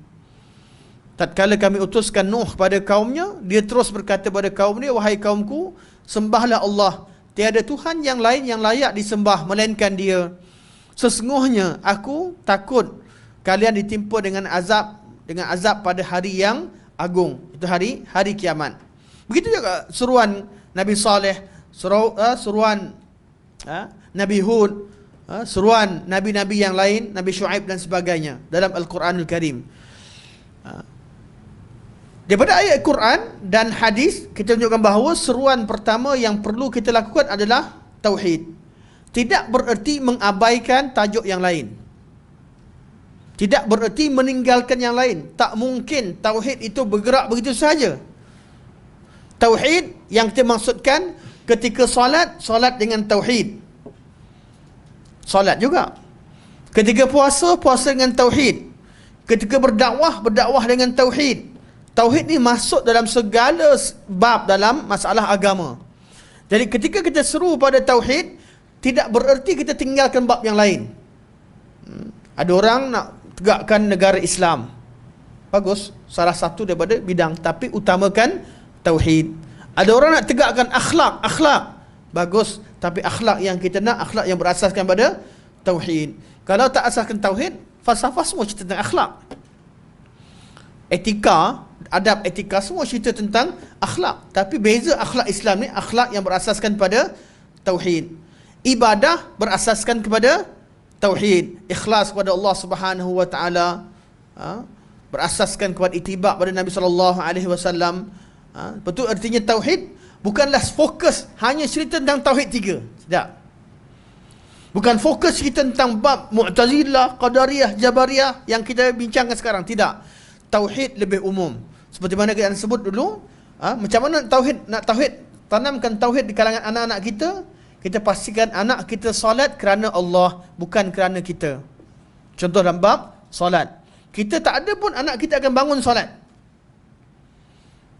kerana dia solat mentauhidkan Allah, bukan buat ibadah. Itu masukkan tauhid dalam amalan. Jadi pastikan dakwah pertama pada manusia ini dakwah kepada tauhid. Orang kafir kita kenalkan tauhid sehingga mengucap kalimah syahadah. Orang Islam tegakkan tauhid dalam kehidupan. Tegakkan tauhid dalam amal ibadah dia dan dalam kehidupan secara umum. Ketika solat dia merasakan Allah Subhanahu wa taala memerhatikan dia. Ketika urusan awam dan umum juga dia merasakan Allah memerhatikan dia sehingga dia menjaga halal dan haram. Okey. Jadi ahli kitab first kali ajak kepada tauhid. Apa arti tauhid? Dengan ahli kitab. Sebab tu kita satu kaedah yang disebutkan bahawa berkaitan dengan tauhid, tidak ada orang kafir yang sempurna tauhidnya. Tak ada. Ahli kitab kenal Allah, beriman dengan semua rukun iman yang 6. Ahli kitab percaya pada Allah, percaya pada malaikat, percaya pada kitab, kitab dia lah, percaya pada hari kiamat, percaya pada rasul dia, percaya pada qada qadar. Kenapa tak jadi Islam je? Tak, sebab pada tiap-tiap part tu dia tak sempurna. Pada part tu, tiap-tiap rukun tu ada benda yang dia faham, yang menyebabkan iman dia tak sempurna, malah jadi kafir, jadi kufur pada tiap-tiap bab. Jadi kita tak boleh terima. Ahli bid'ah, apa beza dia? Sama juga beriman dengan rukun 6, tapi dia terpengaruh dengan yang lain, cuma tak terkeluar je sampai pada kufur. Bezanya. Okey. Falyakun awwal ma tad'uhum ila ay yuwahhidullaha ta'ala. Kalimah awwal ma tad'uhum ila ay yuwahhidullah menjadi satu perbincangan di kalangan ahli akidah. Apakah kewajipan pertama? Ni bab dakwah selesai. Dakwah pertama tauhid. Kita dah sebut ada golongan tak suka bab ni, golongan liberal, golongan yang samakan semua agama, golongan yang samakan bezakan antara agama syirik dengan agama langit. Ada golongan dia kata semua agama sama asalkan ada agama. Ada golongan kata manusia ni semua sama asalkan etika. Ada orang pegang pada etika, asalkan dia buat baik, tak kira agama ke tak agama, sama sahaja manusia. Ini siapa? Golongan orang kafir atau golongan batiniah. Batiniah tak penting. Dia kata syariat ni hanya menyusun pergerakan dan undang-undang. Dia bukan benda wajib syariat ni. Hakikat tu benda utama. Syariat ni hanya salah satu daripada undang-undang yang menyusun kehidupan manusia. Boleh ikut, boleh tak ikut. Jadi dia tak wajib ikut syariat. Mereka ahli hakikat kononnya, tak payah ikut syariat. Mereka ni sama macam orang kafir, ahli falsafah dan sebagainya. Dari segi idea tu. Tapi kita tak kafirkan macam tu je lah. Perlu kepada pendetilan. Ada yang samakan semua manusia, asasnya kemanusiaan. Ada yang bezakan, yang ada agama dengan tak ada agama. Ada yang bezakan, agama ni bezakan antara agama samawi dengan agama ardi, agama manusia. Agama samawi dia gabungkan antara Yahudi, Nasrani dan Islam. Jadi agama Ibrahimiyah, millah Ibrahim. Ada yang bagus, pisahkan Islam lain, yang lain semua tak terima. Dan kita dah sebut last kali, ada orang tak bezakan sama umat Islam. Asal Islam semua okey, tak ada istilah ahli sunnah, tak ada ahli sunnah. Kalau sebut ahli sunnah dia kata memecah belahkan.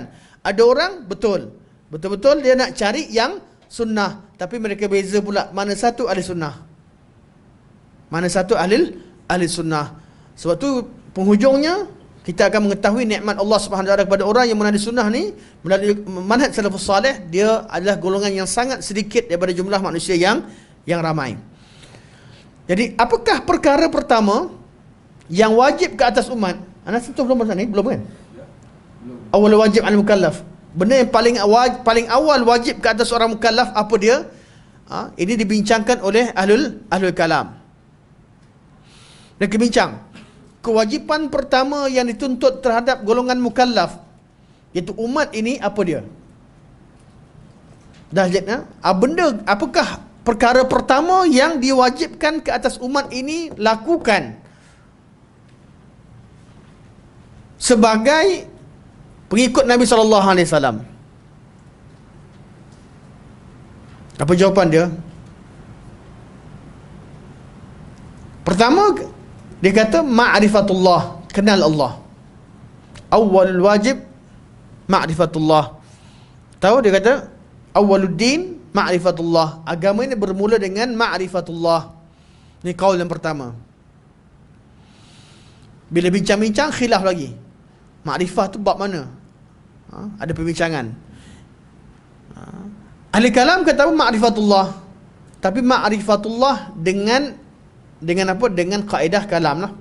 Kaedah kalam dalam memahami makrifah. Ada yang kata awal sekali syak. Perkara kewajipan pertama yang dibuat oleh seorang mukallaf, hendaklah dia syak. Artinya apa? Kosongkan pemikiran. Kerana bagi ahli kalam, berkaitan dengan usuluddin, dalil yang dipakai dalil apa? Dalil akal, bukan dalil syarak. Usuluddin kena pakai dalil akal. Sebab apa? Tak boleh taklid. Kalau pakai dalil syarak, kita ikut je Quran, ikut je hadis, ikut je ulama'-ulama'. Kita tak kenal Tuhan sendiri melalui akal kita. Jadi mereka khilaf sah tak sah akidah orang yang ikut Quran, sunnah dan ulama' ni. Jadi mereka kena, mereka kata nak kenal Tuhan bab usuluddin. Kalau bab amalan, bab solat, zakat, puasa memang kenalah dalil hukum syarak. Tapi bab asas agama dia kena direct dengan diri dia, kenal Allah secara langsung tanpa taklid, tanpa ikut siapa-siapa. Dia tahu Allah tu wujud, bukan kerana ayat Quran, bukan kerana hadis, bukan kerana ulama' beritahu, bukan kerana ikut mak ayah, bukan agama diwarisi. Dia kena kenal dengan akal dia secara langsung, dengan bahawa Tuhan itu wujud, dan makhluk itu adalah makhluk Allah Subhanahu Wa Taala. Allah ciptakan alam. Dia nak tahu akal secara langsung, direct itu perlukan macam mana? Kata Mu'tazilah, confirm lah ilmu dia guna pakai ilmu mantik tadi tu, atau ilmu kalam. Jadi macam mana proses awal? Kewajipan pertama, kata Mu'tazilah, kosongkan pemikiran supaya tak bias. Kalau bias artinya kita taklid. Kita nak keluar daripada taklid, kata mereka. Kita tak nak orang terima agama ni dengan ikut-ikut. Nak percaya dengan akal secara langsung. Oleh kerana dalil agama yang asas adalah dalil akal, maka kewajipan pertama yang dilakukan oleh seorang mukallaf, kata Mu'tazilah, adalah dengan menimbulkan syak ataupun kosongkan pemikiran. Tak ada ambil side mana-mana. Baru bincang semula, Tuhan wujud ke tak wujud? Jadi masa bincang sifat wujud, dia dah buang segala kepercayaan, kosongkan pemikiran. Awal wajib mukallaf bagi golongan Mu'tazilah adalah syak. First step, syak dulu. Kemudian baru belajar kaedah dalil hudus, dalil tamanuk dan sebagainya, sampai jumpa Tuhan itu wujud. Jelas kenapa ada syak? Ada yang kata tidak. Pening kan tuan? Pening. Saya nak fahamkan je lah kaul mereka. Ada kaul kedua kata ma'rifah. Kewajipan pertama adalah kenal. Ada yang kata nazar. Nazar artinya dia kena tahu secara nazari, belajar teori ilmu kalam secara detail. Macam-macam kaul. Kerana apa? Kerana mereka asasnya pada pembelajaran mereka dalam bab ini adalah kerana mereka letakkan akal sebagai asas dan tak nak taklid, tak nak ikut. Ahli Sunnah cakap apa? Bab Tuhan ni, Ahli Sunnah kata, buat apa nak belajar, buat apa pening sangat bincang? Bab Tuhan tu wujud adalah bab fitrah. Semua orang tahu. Betul tak? Tak ada Nabi-Nabi datang cerita Tuhan ni wujud, Tuhan ni wujud. Kamu tak percaya ke Tuhan ni wujud? Tak ada. Nabi-Nabi datang semua terus ibadah pada Allah. Allah yang cipta, kamu tahu Allah yang cipta langit, Allah SWT yang turunkan hujan, Allah SWT yang beri rezeki, maka sembahlah Allah. Ahli Sunnah menjadikan kenal Allah, ma'rifatullah, satu perkara fitrah yang diketahui oleh manusia. Jadi ilmunya secara daruri, benda yang basic semua orang tahu. Maksudnya, Ustaz, etis ada zaman sekarang. Kalau ada etis, fitrah dia dah lari. Fitrah lari, baru kita terangkan. Jumpa golongan etis yang memang dah sampai pada fitrah dia lari, memang kita betulkan fitrah dia dulu. Fahamkan dia tentang kewujudan Tuhan dulu, dakwah semua sekali, baru kita sampaikan iman. Sembahlah Allah SWT, bukan kita biarkan. Tapi maksud kita, golongan musyrikin, sebahagian mereka kenal Allah, yakin Allah yang ciptakan alam, dan tapi tak sembah Allah. Mereka ni ada tauhid rububiyah. Bukan bererti kita kata mereka ni jadi orang Islam, tak. Kita katakan bahawa tauhid rububiyah sahaja tak cukup untuk kita hukumkan dia sebagai Islam. Dia kenal Tuhan ciptakan alam sebagainya, dia tahu Allah yang aturkan alam. Dah jadi Islam ke belum? Belum. Sebab Yahudi pun tahu, Quraisy pun tahu. Jadi nak jadi Islam kat mana? Kata ahli sunnah, kata bagi orang kafir, kata Syekhul Islam Taimiyah, rajihkan bahawa bagi orang kafir, perkara pertama kewajipan mereka tertunai dalam agama dengan mengucap kalimah la ilaha illallah. Asyhadu an la ilaha illallah wa asyhadu anna Muhammadar Rasulullah. Sebelumnya semua proses, tapi kewajipan yang tertunai pertama sekali dengan mengucap dua kalimah syahadah. Kalimah syahadah lah yang memindahkan dia daripada agama kufur kepada agama Islam. Bukan syak dulu, ragu-ragu. Dia masalah nanti berkaitan takrif iman pula. Kata maksud Islam ni iman. Iman kan percaya. Iman kan makrifah. Iman kan yakin. Macam itu pening kepala. Tuan akan jumpa lagi. Semua pembincangan ni dia tak merujuk kepada nas. Nas jelas. Perkara pertama yang kita ajak mereka kepadanya adalah untuk mentauhidkan Allah. Apa tauhidkan Allah? Mengucapkan kalimah syahadah. Sebab tu kalau kita tengok kepada riwayat hadis ni, kita dapati bahawa hadis ni Al-Imam Bukhari rahimahullah riwayatkan dengan makna. Ada makna? Bukan word by word. Kerana perkataan Nabi kepada Muaz bin Jabal diriwayatkan secara makna oleh perawi. Dari mana kita tahu?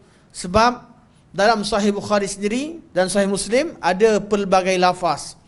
Perkara pertama yang perlu kamu ajak manusia kepadanya, pertama, ayyuhidullah, macam lafaz yang kita baca sekarang, supaya mereka mentauhidkan Allah Subhanahu wa ta'ala.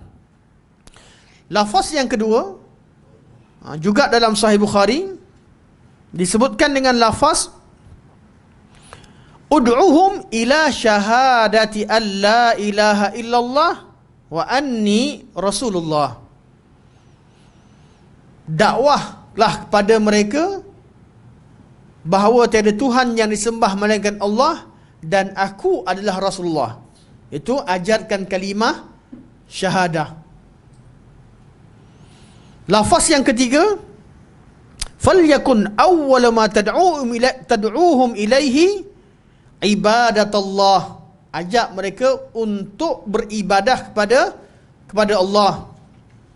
Lafaz keempat, fa iza ji'tahum fad'uhum ila ayyashhadu an la ilaha illallah wa anna Muhammadar Rasulullah. Perkara pertama, bila kamu jumpa mereka, pergi pada mereka, ajak mereka supaya mengucapkan dan bersaksi dengan kalimah asyhadu an la ilaha illallah wa asyhadu anna Muhammadar Rasulullah. Jadi yang mana satu yang betul Nabi kata? Semua ke? Kalau dalam solat kita jumpa Nabi ajar sekali tahiyat macam ni, sekali tahiyat macam ni, kita tahu semua ni sabit. Kerana Nabi solat banyak kali. Kita doa iftitah, ada doa iftitah pertama, kedua, ketiga, keempat sebagainya, sampai belas-belas, kita tahu semua ni lafaz iftitah sebab Nabi solat banyak kali. Sekarang ni Nabi utuskan Muaz ke negeri Yaman berapa kali? Sekali je. Tapi sekarang ada 4 lafaz. Mana satu lafaz yang betul? Kita kata bahawa hadis ini diriwayatkan secara makna. Syahadah la ilaha illallah atau kalimah asyhadu an la ilaha illallah asyhadu anna Rasulullah, ayyuhidullah, ibadatillah, semua ni merujuk kepada tauhid, merujuk kepada akidah, merujuk kepada ibadah pada Allah. Cuma secara spesifiknya mana satu, hadis ini tidak menjadi satu dalil yang tepat. Kerana hadis ini diriwayatkan dengan makna. Paling rajih, yang paling tafsil lah. Kalau kaedah dia kalau dengan makna, yang paling tafsil, orang yang paling detailkan, dia dah yang paling kuat hafal. Dia yang paling hafal. Maka lafaz yang paling tepat juga lafaz Al-Imam Bukhari rahimahullah. Beliau kata dalam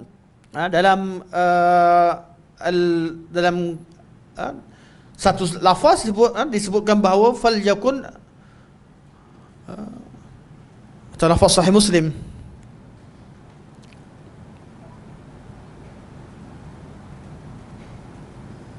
yang ada syahadat an la ilaha illallah, ud'uhum ila syahadat an la ilaha illallah wa anni Rasulullah. Kat sini disebut Al-Fath yang ada kat catatan saya kat sini. Tapi juga riwayat Imam Bukhari. Dan perkara pertama yang kamu ajak adalah kalimah asyhadu an la syahadatu an la ilaha illallah Muhammadur Rasulullah, sebab dia lebih detail. Jadi betul lah dakwah pertama kita kepada orang kafir satu, iaitu dakwah betul-betul fahamkan dia sehingga dia mengucap kalimah asyhadu an la ilaha illallah wa asyhadu anna Muhammadar Rasulullah. Manakala kaul-kaul yang lain tentang dalam bab ini kita katakan ada betul pada tempatnya, tetapi paling tepat kita tafsirkan. Untuk orang kafir kita dakwah pada kalimah la ilaha illallah. Manakala untuk orang Islam macam mana? Perkara yang paling wajib untuk golongan mukallaf apa dia? Paling awal, artinya masa kecil dia belum mukallaf. Bila dia balik je, apa benda awal kena suruh buat? Solat. Dia dah solat sebelum tu. Betul kata berbeza ikut syariat Islam. Orang kafir perkara pertama ucap kalimah syahadah. Orang Islam ibadah dia sah sebelum mukallaf lagi. Ibadah budak mumayyiz pun sah. Dia solat sah tak budak kanak-kanak jadi imam? Sah. Sebab solat dia sah lah daripada jadi imam. Jadi apakah benda yang paling wajib bagian pertama? Tak ada perbincangan khas. Sebab orang Islam tu dia sah iman sejak pada awal. Jadi macam mana? Orang tanya juga, habis apa perkara paling awal wajib? Kita kenapa nak bincang benda ni? Dah ada dalam tajuk. Ahli kalam dah bincangkan. Jadi kita kata ikut pada orang. Orang tak kenal lagi Tuhan, apakah perkara fardu ain ke atas dirinya yang dia belum tahu? Itulah yang wajib dia belajar. Secara umum. Ada orang dia tak tahu solat. Dah balik. Dah solat belum? Solat macam mana? Wajib solat. Wajib solat. Apa lagi tak tahu? Apa sahaja yang dia tak tahu berkaitan dengan fardu ain ke atas dirinya, dia wajib belajar ketika dia mukallaf. Kalau dah tahu, wajib amalkan. Jadi tiap-tiap orang berbeza mengikut keadaan masing-masing. Jadi macam mana nak dakwah? Dakwah lah. Daripada awal lagi ajar semua senang. Daripada awal lagi ajar, daripada kecil lagi kita dah latih dia solat, latih dia tutup aurat, lebih mudah berbanding kita kata nanti bila dah balik nantilah baru dia ni. Susah kita nak bentuk seseorang dah balik baru kita suruh. Nanti banyak benda yang kita kena sampaikan. Jadi kewajipan kepada dia, kita akan susah nak bentuk dia. Jadi lebih mudah untuk anak orang Islam, iman dia sah sejak daripada awal lagi, sejak dia kanak-kanak pun dia di Islam. Jadi mumayyiz sahaja ibadah dia semua dah sah. Dan pahala dapat kepada mak ayah. Masa dia jadi mukallaf, ketika itu apa yang kurang disempurnakan. Itu jawapannya paling mudah lah. Artinya tak ada satu kalimah khusus atau ibadah khusus, formula khusus untuk menyatakan perkara yang paling wajib ke atas umat Islam. Sebab ketika mukallaf, sebab semuanya dah dimulakan sejak daripada sebelum dia mukallaf. Tapi untuk orang kafir, first sekali adalah mengucap kalimah syahadah. Okey. Falyakun awwal ma tad'uuhum ilaihi falyakun awwal ma tad'uuhum ila ay yuwahhidullah ta'ala fa idza 'arafu dzalika, dan apabila mereka telah mengetahui demikian itu, iaitu tahu tentang tauhid, tahu kalimah la ilaha illallah. Kalimah fa idza 'arafu dipegang oleh sebahagian ulama, kata dalilnya perkara paling awal wajib adalah ma'rifah. Sebab Nabi kata fa idza arafu dzalika, bila mereka dah tahu demikian itu. Namun jawapan yang sama, walaupun kat riwayat ni fa idza arafu, dalam riwayat yang lain juga sahih fa in ata'uka lidzalika, kalau dia taat pada kamu. Ada lafaz yang lain fa in aqarru bidzalika, kalau dah ikrar dan akur. Jadi tetap lafaz ini juga diriwayatkan secara makna. Jadi kalau ajak mereka kepada syahadah la ilaha illallah, ajak mereka kepada tauhid, kalau mereka ikut, mereka dengar ke, mereka ikut ke, mereka percaya ke, mereka tahu, ini semua lafaz yang disebutkan dalam hadis. Jadi hadis ini antara hadis-hadis yang diriwayatkan dengan makna. Jadi kita tak boleh gunakan lafaz secara spesifik untuk menafikan pandangan yang lain. Tapi makna secara umum tidak bertentangan. Jadi kita syarahkan secara umum. Perkara pertama yang kita ajak manusia tentang akidah, tentang tauhid secara umum. Kalau mereka dah percaya, mereka dah ikut, mereka dah taat, mereka dah faham, kita kata macam tu. Secara makna, baru kita ajarkan mereka perkara kedua, iaitu beritahu pada mereka fa akhbirhum annallaha farada alaihim 5 salawatin fi yaumihim wa lailatihim. Beritahu pada mereka bahawa Allah Subhanahu wa taala fardukan ke atas mereka 5 solat pada siang dan malam. Sehari semalam difardukan pada mereka 5 kali solat. Okey. Jadi orang yang bukan Islam, first kali fahamkan betul-betul. Sebelum dia mengucap kalimah syahadah, faham erti kehidupan ini. Tujuan dia hidup adalah untuk sembah Allah, dan Allah yang disembah itu hanyalah Allah Subhanahu wa taala yang Maha Esa, dan caranya hanya ikut Nabi sallallahu alaihi wasallam. Faham kalimah syahadah betul-betul. Supaya dia dah masuk Islam, jangan nak sembah Allah cara agama lama dia. Kita ni kadang-kadang bermasalah dengan orang Islam, tetapi amalan dia nak ikut tradisi lama dia. Jadi apa masalah seterusnya kalau kita tak tegaskan daripada awal, dia akan jadi masalah. Benda yang lama bercampur dengan benda baru, dah jadi satu jenama baru. Banyak urusan-urusan berkaitan dengan ibadah ni, kalau tak jelas, tak jelaskan sejak pada awal, maka berlakulah percampuran antara hak dan batil. Kemudian kita akan susah selepas itu nak ubah. Kalau benda batil, benda yang salah, daripada awal dia beritahu salah, dia akan ubah benda betul. Tapi kalau dah campurkan hak batil, kita kata salah, ada benda betul. Kata betul, ada benda yang salah. Jadi akan jadi masalah. Betul, bid'ah ni masalah dia berat. Nak kata salah, ada benda betul. Nak kata betul, ada benda salah. Kalau kufur syirik, senang. Tapi kalau bid'ah, dia ada benda betul, ada benda yang salah bersama. Jadi golongan yang pertahankan, dia duk cerita benda betul tu. Orang yang lawan duk cerita benda yang salah. Jadi bid'ah boleh tak boleh? Tak boleh. Agama ni tak terima percampuran. Agama ni agama yang asasnya cuma satu, Tuhan satu, wahyunya datang bersumber yang sama, Nabi kita satu. Jadi agama kita 100% kena ikut Nabi SAW. Itu manhaj nak mengatakan bahawa boleh buat bid'ah, dia bawa, boleh buat bid'ah hasanah sebagainya, dia tidak tutup. Walaupun secara perbincangan ilmiah, kita dapati sebahagian daripada ibadah, terutamanya berkaitan dengan perkara-perkara furu', kita tak jumpa dalil secara lafzi. Asas kita semua ikut Quran Sunnah. Nanti orang datang, Ustaz kata semua yang kita buat ikut Quran Sunnah. Datang golongan yang bijak sikit, dia dah belajar bulu haram, dia belajar kita ada dalam ahkam, dia tanya pada Ustaz. Sekarang ni ramai Ustaz, saya tanya soalan tuan-tuan. Macam mana kita duduk antara dua sujud? Apa dalilnya?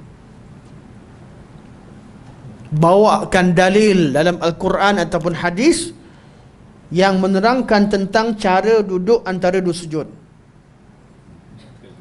Ya? Jumpa tak? Tak jumpa kita. Kita pening. Kata semua benda kena ada dalil. Ya? Hadis ada. Cara duduk antara dua sujud. Duduk tahiyat ada. Tahiyat, duduk tawarruk, iftirash ada. Bacaan dalam antara dua sujud ada. Bacaan ada. Tapi cara duduk. Cara duduk. Oh, macam mana ni ya? Goyang. Nak ikut sunnah sangat kan? Semua ada dalil kan? Dia kata. Dah tak jumpa dalil. Dia kata tak. Ya. Prinsip kita ikut Quran Sunnah 100%. Tapi ada setengah bab memang dalilnya kita gunakan qiyas pada furu'. Apa dia qiyas pada furu'? Bukan berarti buat bid'ah, tidak. Kita tahu bahawa Nabi SAW solat. Jadi kita wajib solat. Bukan dengan tak jumpa satu daripada dalil solat tu kita tinggalkan solat. Takkan tak jumpa dalil cara duduk tahiyat, kita tak solat. Jadi kita solat. Dalam solat kita tahu adanya rukuk, sujud dan duduk antara dua sujud. Confirm ada duduk antara dua sujud. Sebab Nabi pun ajar cara bacaan-bacaan dalam duduk antara dua sujud. Jadi confirm Nabi duduk antara dua sujud. Caranya macam mana? Cari dalil tak jumpa. Takkan alasan tak jumpa kita boleh buat bid'ah? Tak. Sebab tu ulama kiaskan kepada tahiyat. Kerana tahiyat pun duduk. Qiyas berlaku dalam furu' ibadah. Tapi bukan pada usul. Benda Nabi tak ajar, cipta. Tak. Kenapa kita furu' pada furu' dan bab duduk atas masjid, duduk antara dua sujud, kita qiyas sebab usulnya kita wajib solat, kita wajib sujud, wajib rukuk, wajib duduk antara sujud, kena baca macam Nabi ajar semua sekali. Cuma setengah daripada part furuk kecil kadang-kadang tak dinukilkan, kerana sahabat kadang-kadang menukilkan dengan lafaz, kadang-kadang menukilkan dengan perbuatan dan sebagainya. Dalam pengumpulan mungkin ada yang terlepas, tak disampaikan secara lafzi, maka wujudlah kita kata adanya perbincangan ilmiah yang melibatkan adanya qiyas dalam furu'ul ibadah. Tapi furu' tadi bukanlah bebas kita qiyas buat suka hati. Maka kita tak boleh gunakan bila tak jumpa satu dalil kat situ, orang kata kalau macam tu kita boleh buat bid'ah. Tak, usulnya berbeza. Ahli bid'ah asasnya mereka kata boleh buat bid'ah asal benda baik. Ada dalil, tak ada dalil, tak apa. Ada dalil hanya menguatkan. Mereka hanya rujuk pada dalil untuk mengukuhkan apa yang mereka buat. Tapi apa sesuatu benda yang tak ada dalil boleh buat walaupun tanpa ada ayat Quran ataupun hadis. Berbeza ahli sunnah. Ahli sunnah buat semua benda dengan dalil. Tapi kalau ada perkara yang jelas Nabi buat, cuma secara tafsirnya tak tahu, kat situ baru gunakan kaedah qiyas dalam masalah furu'. Tapi kalau Nabi tak ajar salat safar, Nabi tak ajar, tak ada apa, buat tiba-tiba datang, dari mana dalil? Kerana dia melibatkan usul ibadah, bukan furu'. Jelas? Jadi kita qiyas, kenapa? Bab kita ma la yatimul wajib illa bihi fahuwal wajib. Kita tahu kewajipan kita untuk solat ikut cara Nabi. Nabi duduk antara sujud, tapi kita tak jumpa cara yang jelas macam mana secara lafzi. Tapi kita warisi pada ulama-ulama dahulu cara solatnya, kita ikut dan kita kiaskan dengan duduk tahiyat. Jadi mazhab Hanafi cara macam mana? Duduk tawarruk.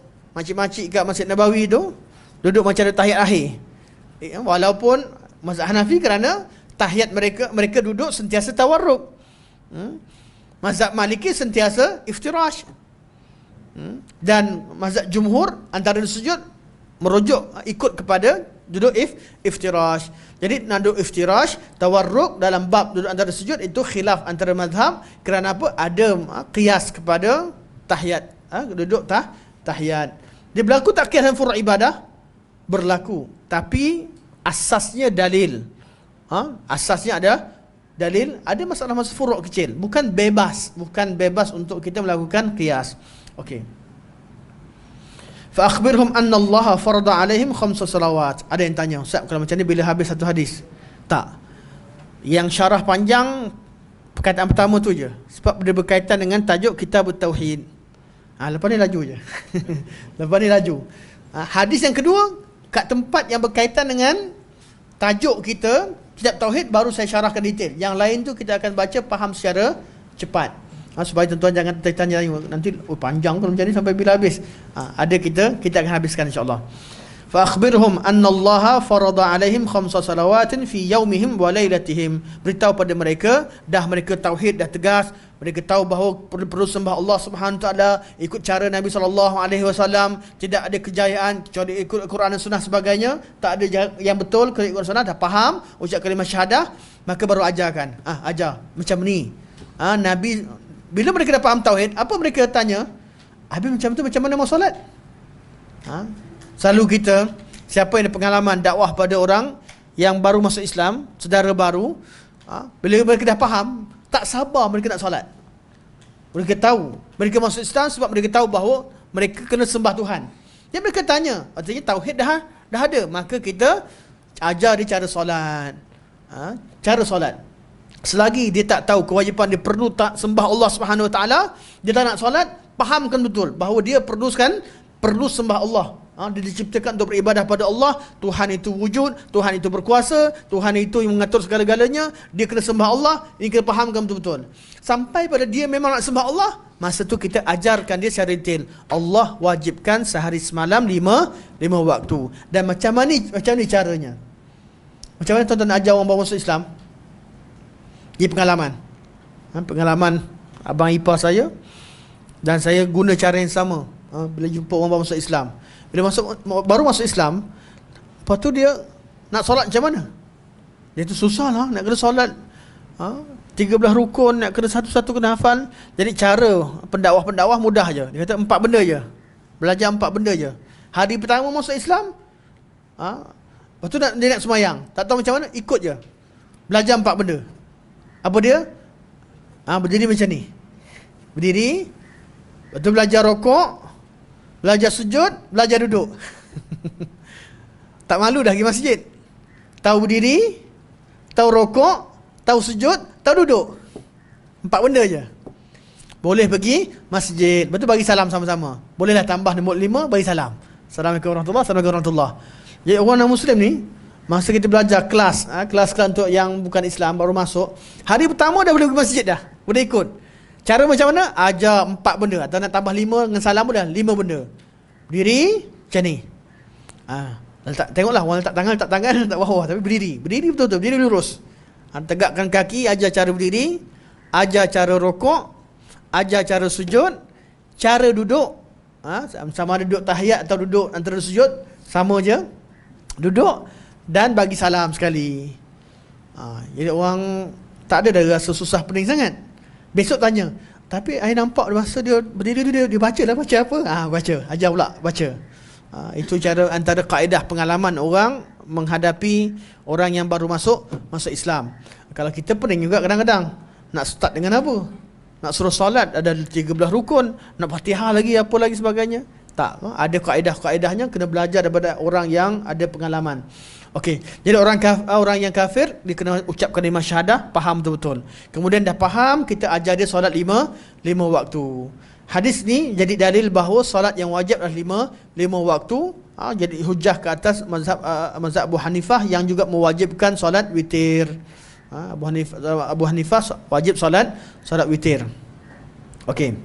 Fa iza sallu, dan bila mereka dah salat, fa akhbirhum anna Allah aftarada alaihim zakatan fi amwalihim. Bila mereka dah salat, maka beritahu mereka bahawa Allah Subhanahu wa taala fardukan ke atas mereka zakat pada harta mereka. Mereka kena keluarkan zakat. Kenapa solat dulu? Kenapa solat dulu sebelum zakat? Solat ni ibadah harian. Dah amal setahun baru kena zakat. Mana dah sembah Allah selama 1 tahun solat, dia cerita tentang zakat tak berat dah. Jadi orang yang non-Muslim, dia masuk Islam, selama setahun ni sembahyang, baru kita beritahu kena zakat. Kadang-kadang tak beritahu, dia tanya, dia bersedia dah. Alhamdulillah kalau dia dah tahu. Jadi proses dakwah Nabi tu sangat-sangat sempurna. Kalau dia dah yakin solat dia wajib, dia dah solat, dah faham, kita cerita tentang zakat tak ada masalah. Kerana nak keluarkan duit, terutamanya non-Muslim, lagi-lagi orang Cina. Tak maaf lah orang Cina, sayang duit. Nak cerita tentang keluarkan duit ni susah, sebab mereka nak untung. Tapi bila mereka masuk Islam, mereka dah paling banyak derma. Orang Cina ni antara yang paling banyak sponsor sebagainya. Sebab bila dah solat, dia ada harta, cara fikir dah berbeza. Kalau sebelum solat dia sayangkan harta, susah dia nak keluarkan. Jadi cara dia solat dulu. Solat betul-betul, dah tahu tujuan dia hidup kerana redha Allah Subhanahu wa taala sebagainya, baru dia tahu kepentingan infak. Dan tahu kalau nak infak, tunaikan yang wajib dulu. Zakat dulu harta. Ada yang wajib. Dan mulakan dengan benda wajib. Kalimah Allah fa akhbirhum annallaha farada alaihim, menunjukkan bahawa dakwah kita mesti mula dengan perkara yang fardu. Jangan cerita benda yang tidak fardu. Mulakan dengan benda fardu. Sebab tu Allah, Nabi susun. Pertama tauhid, asas. Kemudian benda yang fardu, dan fardu ain ke atas diri dia. Di kelas untuk orang yang baru kenal agama, kelas akidah, kemudian kelas fardu ain. Fardu ain apa dia? Selepas akidah, ajar solat 5 waktu. Betul lah macam yang pihak agama buat. Ajar betul-betul cara solat 5 waktu. Yang wajib je. Mulakan dahulu dengan benda yang wajib. Selepas dia amalkan yang wajib, dia akan merasakan tiap-tiap ibadah ni ada kemanisannya. Di solat dia akan tanya, solat ni saja ke? Saya seronok solat. Masa tu kita ajar dia solat sunat. Kalau dia tak rasa seronok, dia rasa berat, jangan paksa dia solat sunat. Kerana ada orang yang baru kali pertama solat, ada yang rasa berat, ada yang rasa happy, dia rasa nikmat. Ada orang masih lagi rasa berat, terbeban. Jadi cara macam mana? Fokus pada benda yang wajib. Fokus pada benda wajib. Bab solat berkaitan amalan harian, berkaitan dengan amalan badaniah, yang ni awal kena dahulu. Kemudian baru pergi kepada bab zakat. Zakat ni ibadah harta dan dia berbentuk tahunan. Setahun sekali. Maka dia boleh dilewatkan. Tidak bererti kita menangguhkan kewajipan. Ada orang dia kata tak apa, tinggalkan syariat sebahagian, buat sebahagian. Tidak. Kerana memang agama begitu. Bab berkaitan dengan zakat, dia kewajipannya kemudian. Setahun selepas itu. Jadi ambil tempoh masa. Kalau orang tu memang dah faham atau dia cepat terima, dia nak belajar, ajarkan awal. Tapi kalau dia susah nak terima, tangguhkan dulu, tak apa. Biar satu-satu selesai. Selesai. Zakat. Fa akhbirhum anna Allah iftarada alaihim zakatan fi amwalihim. Allah Subhanahu wa taala wajibkan ke atas mereka zakat pada harta mereka. Sini dalil bahawa zakat kewajipan adalah zakat kewajipan terhadap harta. Zakat wajib terhadap harta ke wajib ke atas orang yang berharta? Wajib kepada mukallaf ke wajib ke atas harta? Zakat harta. Kalau kata wajib ke atas mukallaf, harta kanak-kanak tak kena. Kalau zakat tu wajib ke atas mukallaf, maknanya dia kena harta yang dimiliki oleh orang yang mukallaf, orang yang baligh dan berakal. Kanak-kanak, anak yatim, harta dia kena tak keluar zakat? Ayah dia warisi harta pada dia, dia kaya, tapi dia masih kanak-kanak.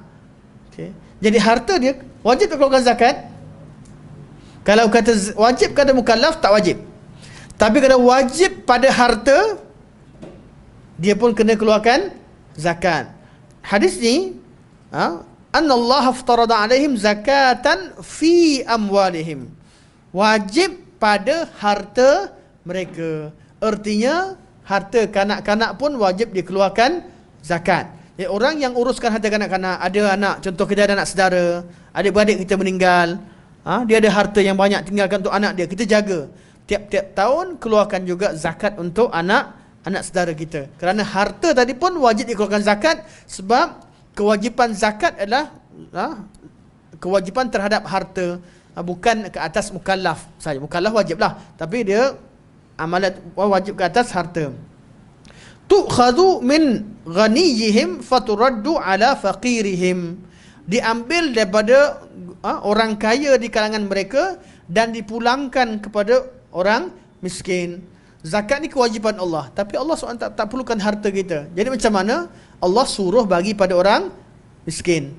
Ini menunjukkan bahawa semua amal ibadah bukan untuk Allah. Kebaikan ibadah untuk hamba itu sendiri. Salat kita salat. Allah tak perlukan salat kita. Wa ma khalaqtul jinna wal insa illa liya'budun. Allah tak ciptakan jin dan manusia kecuali untuk beribadah pada dia. Tapi Allah beritahu, ma uridu minhum min rizqin wa ma uridu ayyut'imun. Aku tak minta daripada mereka, aku tak mahu pada mereka rezeki, aku tak minta mereka makanan. Allah tak minta apa-apa. Kebaikan solat tadi bukan untuk Allah tapi untuk hamba. kebaikan zakat tadi bukan untuk Allah, memang Allah wajibkan, tapi untuk hamba. Allah wajibkan haji, tapi kebaikan haji untuk hamba. Jadi kita tak boleh nak berhujah, saya dah banyak solat, kenapa tak dapat? Tak. Awak solat sendiri, kebaikan untuk awak, bukan untuk Allah. Allah fardukan, Allah wajibkan untuk kebaikan hamba, bukan untuk Allah Subhanahu wa taala. Okey.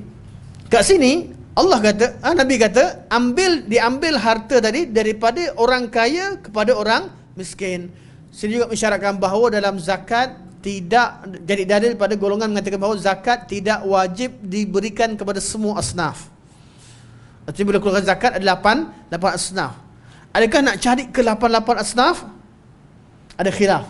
Ada khilaf. Kena bagi 8, 1/8 untuk yang pertama, kedua, ketiga, bagikan 8. Ada yang kata tak, cukup zakat kita keluar bagi pada seorang pun orang miskin. Semua duit zakat kita bagi pada satu asnaf saja, orang miskin saja. Sah tak sah? Sah.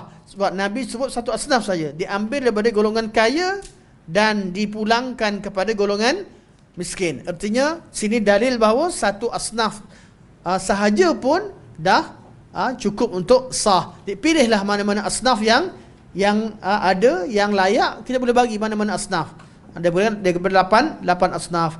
Fa iza aqarru bidzalika, bila mereka dah akur dengan perkara demikian, fa khudh minhum, maka ambillah harta zakat daripada mereka, wa tawaqqa, dan berhati-hatilah, jaga-jaga, karaima amwalin nas, harta yang sangat berharga pada hati manusia.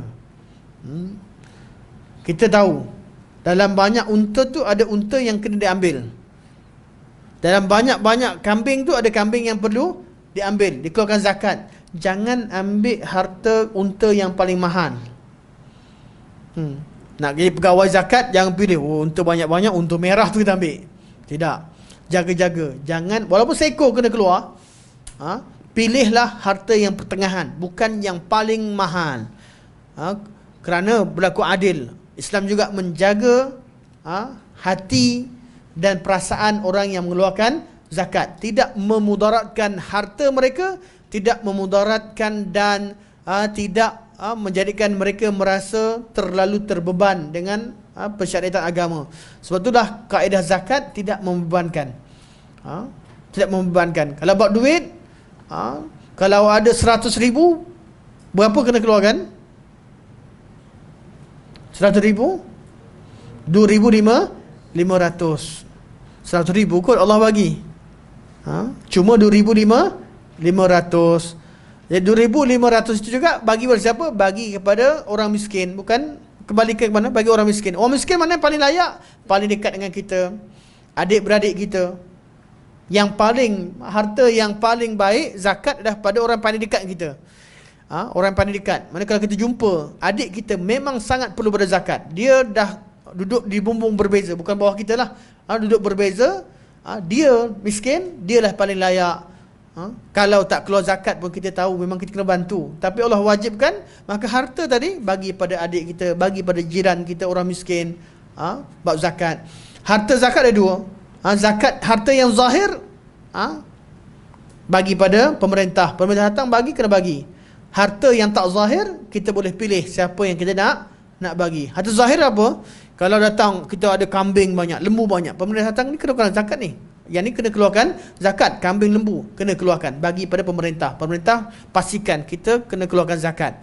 Tapi harta yang batin, orang tak tahu duit kita berapa.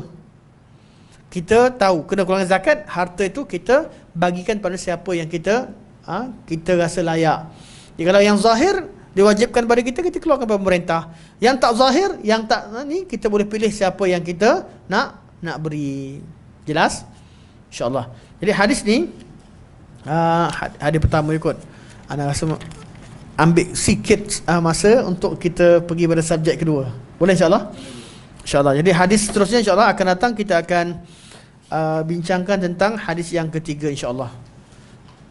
Rehat ke macam mana? Atau terus? Okey, rehat 5 minit lah insyaAllah. Boleh 5 minit insyaAllah. Jazakumullah khairan. Ana syarah tak tengok jam sangat. Ya, subhanakallah hamdika asyhadu an la ilaha illa anta astaghfiruka wa atubu ilaik. Wa sallallahu alaihi wa sallam Muhammad wa ala alihi wa sahbihi wa baraka wa sallam. Alhamdulillah.